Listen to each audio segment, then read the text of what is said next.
entrega uma jornada com vários insights, dicas, a gente gosta de chamar de missões.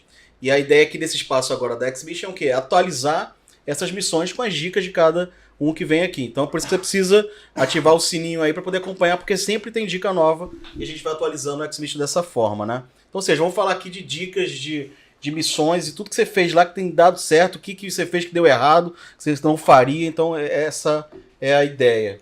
Tem pergunta primeiro aí, Pedro? Tem, assim, Vai lá, começar, uma das coisas que a gente bateu lá atrás e que eu achei muito legal é um pouquinho da tua experiência lá fora, né, cara? Conta um pouquinho pra gente, você fez uma viagem lá para os Estados Unidos e visitou um monte de igreja, como é que foi isso? O que você trouxe de aprendizado? Se o que você trouxe ainda é aplicado, como é que você vê isso hoje no dia a dia da igreja? Legal. Cara, acho que aí foi uma virada de chave, né? Em 2015 eu participei da conferência da Hillsong em Nova York. Foi o meu primeiro contato, assim, de fato, com igrejas americanas. E de lá eu parti para o Texas, onde eu passei na Gateway, na Potter's House, na Lakewood e em outras igrejas que, assim, nem tem tanto nome, mas que são completamente relevantes do que fazem, né? E uma chave virou, cara, completamente quando eu entrei na conferência da Hillsong, porque ali eu vi uma coisa que, assim, o Espírito Santo falou claramente ao meu coração, por exemplo. Quando a nossa igreja nasceu, meu pai, consagrado em 1992 na Assembleia de Deus, ou seja, crente mesmo, depois pastoreou por muito tempo na Igreja do Nazareno, pastoreou também, né, Igreja Quadrangular, enfim, ele viu muita coisa. E quando Deus tira ele da igreja, coloca ele no ministério itinerante, ele recebe depois de 2 anos uma palavra, né? Mesma palavra de Abraão, sai da tua tenda, conta as estrelas do céu, assim será a tua descendência. Aí começa a Comunidade da Fé, Novo Tempo, Nova História, aquela canção do Fernandinho e tal, enfim. Mas qual que é a parada? No começo meu pai falava assim, cara, eu não sei o que de fato a gente quer como igreja, mas eu tenho certeza daquilo que eu não quero como igreja. Então a Comunidade da Fé, ela nasceu uma igreja, cara, sem religiosidade, sabe? Sem aquela coisa de costurar o véu de novo, né? Literalmente. E acabou que muita gente foi chegando. E o meu pai com uma mensagem muito, muito graciosa, uma mensagem que alcançava muita gente, cara. A igreja foi tomando forma e acabou que a gente trabalhava numa maneira um pouquinho diferente do que é hoje. Por quê?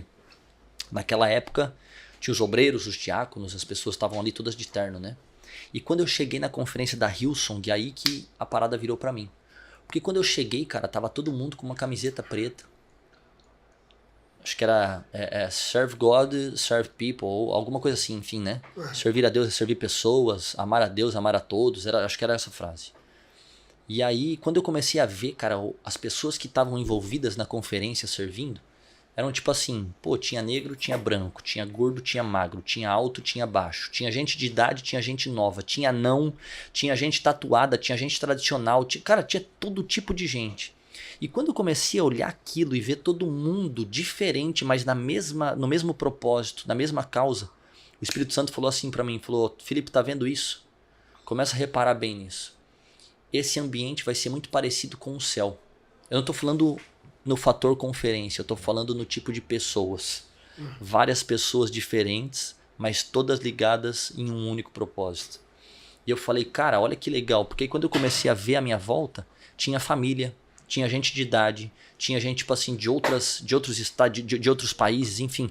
E a igreja tem que ser um ponto de conexão não para um público, mas para todo tipo de pessoa. Sim. Porque o próprio Deus não faz exceção de pessoas. Então quando eu passei na América, cara, muita coisa fez sentido e girou chaves, né? Literalmente giraram algumas chaves. Uma delas foi essa, da gente construir essa cultura de voluntariado, né? De tratar de uma maneira mais leve e não que isso não tenha uma responsabilidade. Mas a partir daí, cara, muita coisa começou a ficar muito mais saudável na nossa igreja. Muito legal. Faz sentido isso? Total. Essa questão já que você tocou aí no assunto de voluntariado, né? Eu tenho pra mim que a gente tem alguns desafios, né, na igreja atual, nesse momento de transição, né? A gente vai bater um papo sobre isso, não sei se foi com você ou com o Nick, que estava falando justamente de uma preocupação que eu vejo, uma percepção minha, tenho conversado com vários pastores que têm a mesma sensação, né, de uma igreja mais que está levando para a responsabilidade do pastor o ID, né? Você não vê muitos jovens hoje, pelo menos eu minha época de juventude eu tinha uma responsabilidade muito grande com o chamado, com o id, com o fazer. Claro, o pastor sempre tem a voz, né? Mas você tinha um chamado de Deus, uma